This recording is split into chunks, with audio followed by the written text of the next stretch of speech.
Untuk training AO, peserta nanti itu akan dibekali dengan pengetahuan tentang segmentasi pasar, baik itu AO funding atau AO lending. Nah, di dalam segmentasi pasar mulai dari ultra mikro sampai dengan corporate itu akan dijelaskan bagaimana pendekatan kepada mereka. Demikian juga terhadap konsumer, terus kemudian SME dan corporate. Itu semua cara pendekatannya berbeda-beda. Karena apa? Kalau kita mempunyai segmen, kita ingin mendekati segmen misalnya menengah atau retail, dan ternyata cara pendekatan kita mikro, maka tidak akan terjadi closing. Maka tidak akan terjadi mendapatkan masalah yang dihadapi oleh nasabah, sehingga jauh kita dari closing, sehingga AU kita jadi nggak pede. Nah, itulah di dalam pelatihan Karindo, salah satunya selain segmentasi mereka mendapat informasi itu, mereka juga dibekali dengan bisnis komunikasi untuk setiap segmen.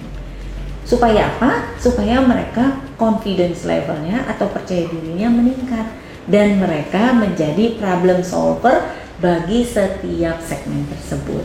Demikian Ibu dan Bapak.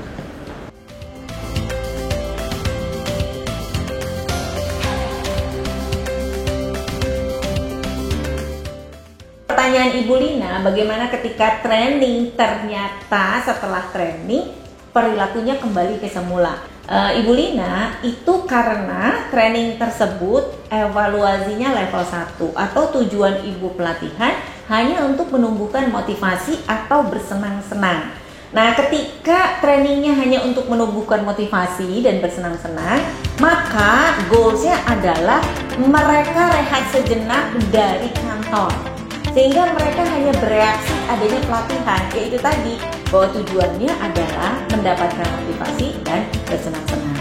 Tentunya kalau Ibu ingin pelatihan ini berdampak lebih terhadap perilaku mereka, berdampak lebih terhadap tujuan perusahaan, maka juga harus mengambil pelatihan yang evaluasinya di level 2 dan level 3. Jadi saya coba uraikan. Level pertama adalah di mana peserta bereaksi atas pelatihan tersebut. Yeay, pelatihannya menyenangkan, pengajarnya lucu atau gamesnya bagus.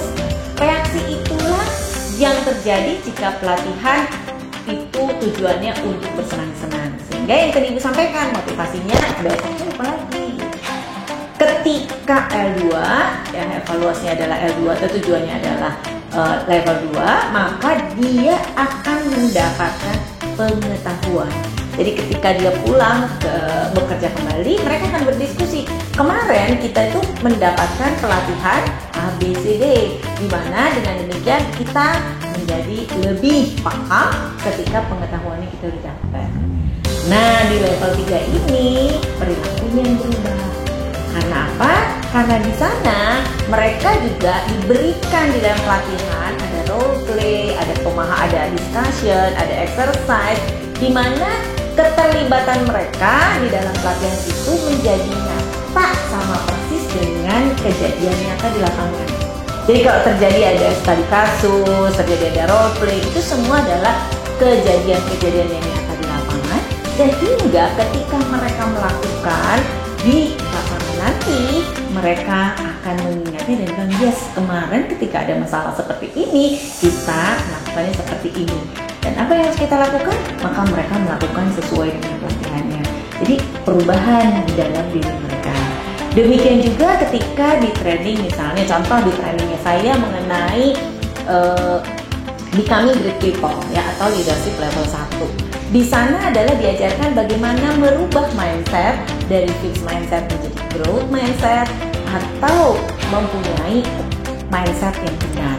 Di sana saya ajarkan mulai dari hatinya mereka dan pikiran dan hatinya mereka, dari bagaimana mereka memulai tepat janji pada diri sendiri dan handal serta relasi, tetapi juga bagaimana mereka berkata-kata.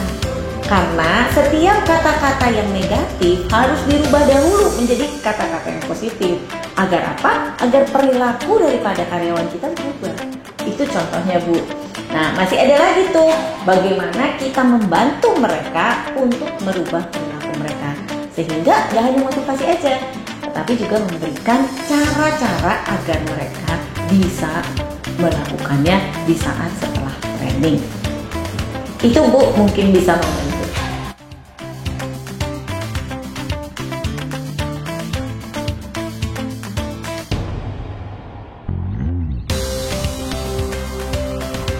Nah, bila di tempat Bapak Ibu karyawan tidak suka training, maka apa yang harus kita tumbuhkan? Yang pertama adalah Ibu lakukan morning briefing atau afternoon briefing, itu bisa, atau after office briefing, apapun, tapi di dalamnya bukan tentang yang kegiatan kita sehari-hari. Jadi Ibu pilih atau Bapak pilih satu waktu di dalam seminggu, bisa jadi tiap malam misalnya, atau 2 hari sekali misalnya, atau seminggu sekali. Di situ adalah kita mendapatkan pengetahuan baru.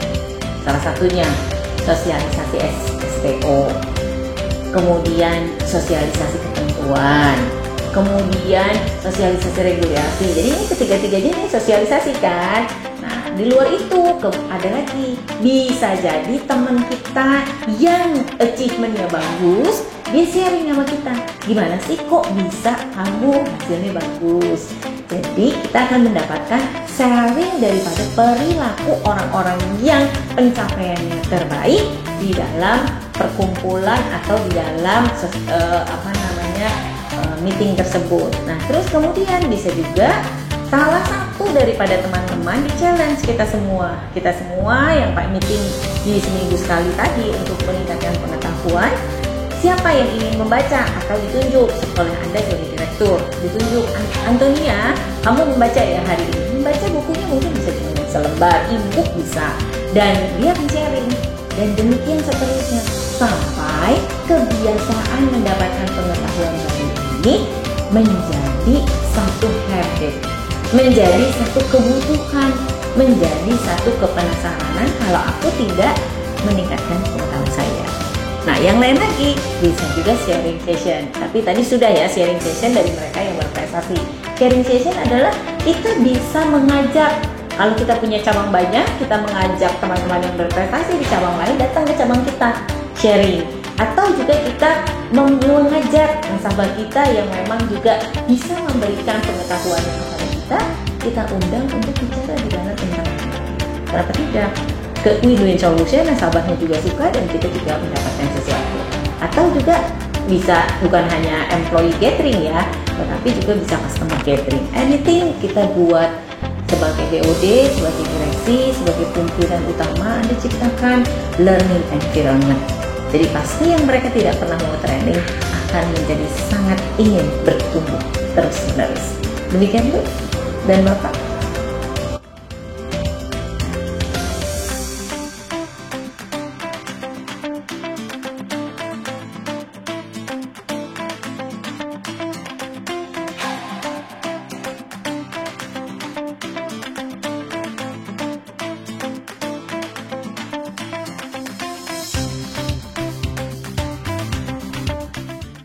Jadi kalau Bapak Ibu sering merekrut karyawan baru, maka training yang dilakukan adalah induction training. Induction training ini adalah training untuk pengenalan perusahaan, pengenalan organisasi, siapa-siapa saja yang jadi direktur, siapa pemilik perusahaan, ya. Kemudian kita anak tersebut harus berkomunikasi dengan siapa atasannya, siapa teman-temannya, bagaimana bila melakukan pekerjaan yang harus berkomunikasi dengan siapa. Nah, kemudian juga harus dikenalkan mengenai budaya perusahaan, yaitu norma-norma atau perilaku-perilaku yang ada di dalam organisasi kita. Supaya ketika anak itu datang ke organisasi, dia bukannya lagi merasa sendirian atau dia merasa tidak terbantu. Sehingga walaupun dia pintar dan dia bisa membantu kita, hanya karena situasi dan perilaku yang dia inginkan bersama tidak didapat, sehingga dia merasa tidak betah. Terus kemudian juga tambahkan dengan apa yang menjadi tugas dan kewajiban dia, technical skill. Jadi saya ulang ya Pak ya dan Ibu. Pertama adalah kenalkan sejarah perusahaan. Bagaimana visi, misi, dan nilai daripada pemilik. Kemudian kenalkan juga kepada organisasi, siapa atasan mereka, siapa peers mereka, dan siapa teman mereka. Dia bekerja di bagian mana, berkoordinasi dengan siapa aja. Terus kemudian pada saat dia bekerja di satu bidang tertentu, maka harus juga diajarkan teknikalnya. Ketika dia menjadi seorang CS, apa aja yang harus dilakukan? Tahap pertama, bagaimana membuka tabungan, bagaimana input know yourself, bagaimana ketika dia input deposito, dan seterusnya. Itu secara bertahap dia diajarkan, dan kemudian mereka diizinkan untuk melihat. Jadi duduk melihat transaksi itu terjadi gitu. Jadi mereka akan dilihat, dan kemudian setelah itu mereka akan diperkenankan untuk praktek gitu dalam 1-2 hari. Jadi mereka akan sitting, praktek, dan di bawah supervisi daripada ya pemimpin yang ditunjuk untuk memonitoring ke kompetensi atau ability dan kemampuan daripada anak baru. Demikian Bapak dan Ibu. Terima kasih Bapak dan Ibu. Kita akan lanjut Q&A kita di edisi berikutnya. Salam bahagia.